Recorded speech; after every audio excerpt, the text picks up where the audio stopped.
Ohayo gozaimasu. Nandito lang din naman ako sa bahay. So, magluluto ako na... Ay, nagluto na po pala ako ng miso shiro. Tawag namin dito, miso shiro. So, yung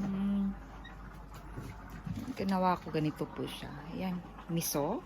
Or gawa po siya sa beans. Ayan, protein. Tapos, nilagyan ko lang ng wina or sausage. And then, nilagyan ko siya ng para siyang fish sauce sa atin. Fish sauce or para siyang patis. Ayan. Dashi. Nilagyan ko siyang dashi. And then, ano pa ba? Sip-isip. Ano pa ba? Ito nga pala. So, bumili na ako ng ready-made. Tonjiru. Ayan. Tonjiru. Ayan. So, nilagay ko na siya sa dyan.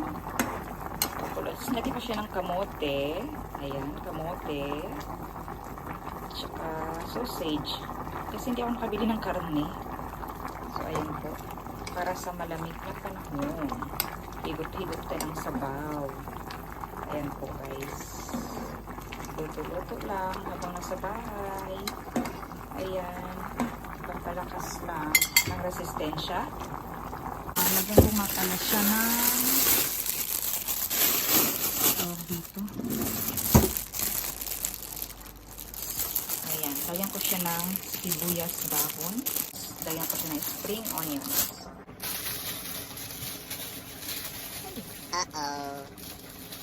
Lagyan ko siya ng spring onions. So, nandito lang kasi sa bahay. Nagising lang din. Tapos tulog na naman ulit. Ang hirap pala pag hindi ka na masyadong lumalabas ng bahay. Kasi nga gawa ng nangyayari sa panahon ngayon. Naisipan ko lang habang nagluluto, ini-enjoy lang yung pagluto, gagawa-gawa ng video. O, diba? Ganun lang pag vlogger ka. Ini-enjoy mo lang yung moment. Habang nasa bahay. Ayan. Ayan, iwa-iwa lang. Ayan. Tapos ang gamit ko pala chopping board ito. Oh. Hindi ba ang ganda? Chopping board. Practical din. So, nakapatid na lang ako. Anyway, nasa bahay lang naman. I woke up like this. Walang kilay, walang makeup. Just be natural. Tapos, marami namang magagawa sa loob ng bahay. Hindi lang puro computers. Ano pa man ang pinag-aapalahan. Siyempre, except sa gawaing bahay, pagising mo sa umaga, kailangan mo rin mag-meditation. Ano nangyayari sa paligid. Kailangan mo nang magdasal. Protection. Panalangin din. Dahil sa bawat araw, sa tuwing tayo pagising natin, panibagong buhay, panibagong araw, haharapin natin dito po. Ayan, ang sarap ng aking luto. Mahilig din kasi ako sa sabaw.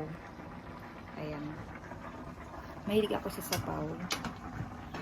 Parang kulang ang aking araw pag hindi ako nakahigop ng sabaw.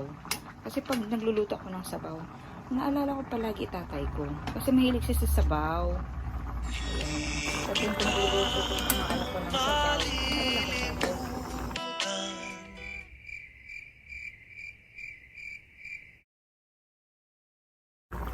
Yan, one of my favorite. Ang tawag namin dito sa Japan is Tonjiru. Tonjiru soup.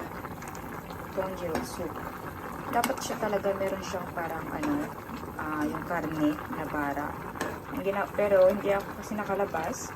Nilagyan ko na lang siyang sausage. Yan. Kasi ginagaya-gaya ko yung mga luto sa school. Kasi sa school dito sa Japan, guys, may libre pong lunch. Pati na rin po kami mga teacher. Mura lang yung lunch nila. Healthy foods. Healthy lunch. Luto na po siya. Serve na natin.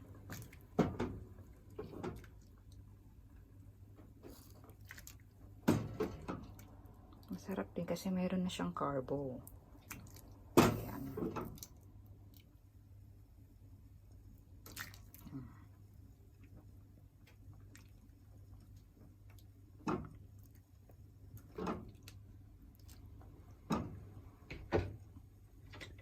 Next, yung sabaw na niluto ko.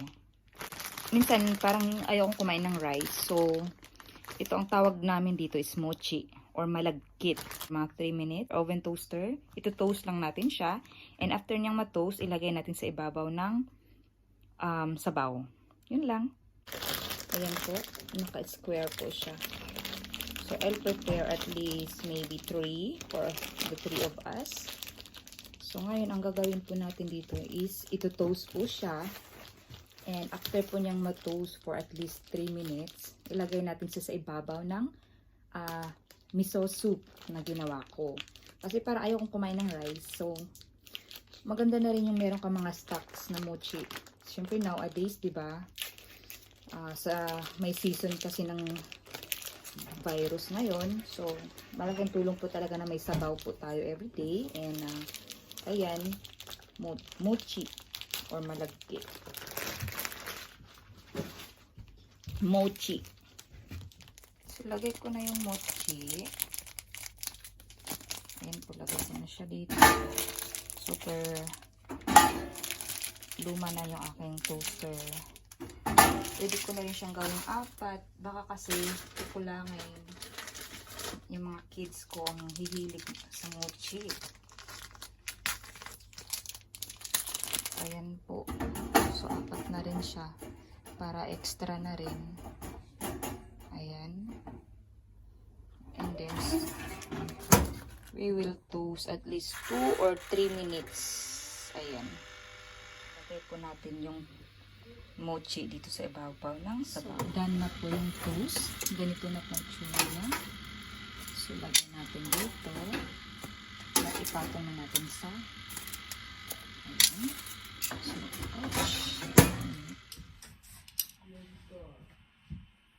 lagyan natin isa-isa dito. Ayan. Lagyan natin siya. Okay.